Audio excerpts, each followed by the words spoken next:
In the monumental sweep of In Search of Lost Time, Marcel Proust offers readers not merely a novel but an architecture for understanding memory, time, and the self. Through the figure of the narrator, so closely aligned with Proust himself, we are invited on a kind of cruise. Not a linear voyage, but a drifting, looping, recursive expedition through recollection. The work's most iconic vessel on this journey is a madeleine dipped in tea, a humble pastry that becomes the prow of a great metaphysical ship, sailing us back into the ports of childhood and forgotten sensation. The genius of Proust lies in his demonstration that memory is not governed by chronology but by effect. The narrative is not driven by plot in any conventional sense, but by moments that verify the existence of the past in the present, that reveal continuity between what was and what is.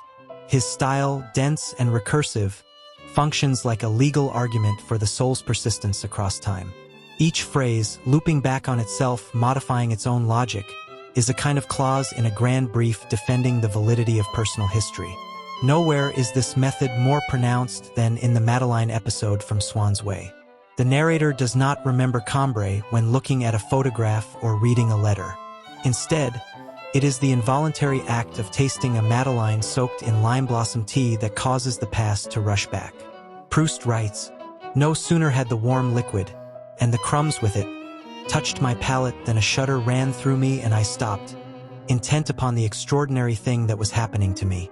The madeleine is not important in itself. It is a vehicle, a sensory trigger that dissolves the barrier between now and then.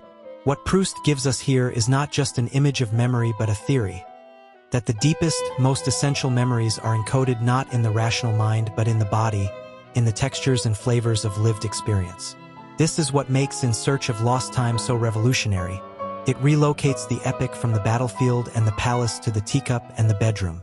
The monumental is hidden in the miniature. But to say that Proust is merely a chronicler of memory is to miss the forest for the branches. He is, perhaps more than any other Western writer, an anatomist of consciousness. His sentences mirror thought itself, wandering, second-guessing, elaborating, and qualifying. In Proust, language does not report thought. It is thought itself. To read him is to see the mind thinking, the way one might observe the sea in constant motion from the deck of a ship. Proust sails past the linear certainties of a Dickens or the moral firmaments of a Tolstoy, charting instead the ambiguous straits of memory, desire, and identity. What makes Proust one of the greatest authors in Western literature is not merely the scope of his vision, but the precision with which he executes it. He shows that time is not lost by passing but by inattention, and that it can be recovered, not through effort, but through surrender to sensation. His work is a kind of counter-history to the modern obsession with speed and utility. He teaches that the real truths are slow truths, that the essential moments of life are often hidden within the margins of what seems mundane. To read In Search of Lost Time is to take a cruise not across geography, but across the soul. The waves we ride are not oceans, but sensations. And the madeleine? It is the portal, the humble, butter-soaked proof that what is most lost can still be found. My name is AWOL. If you enjoyed this essay, please be sure to subscribe.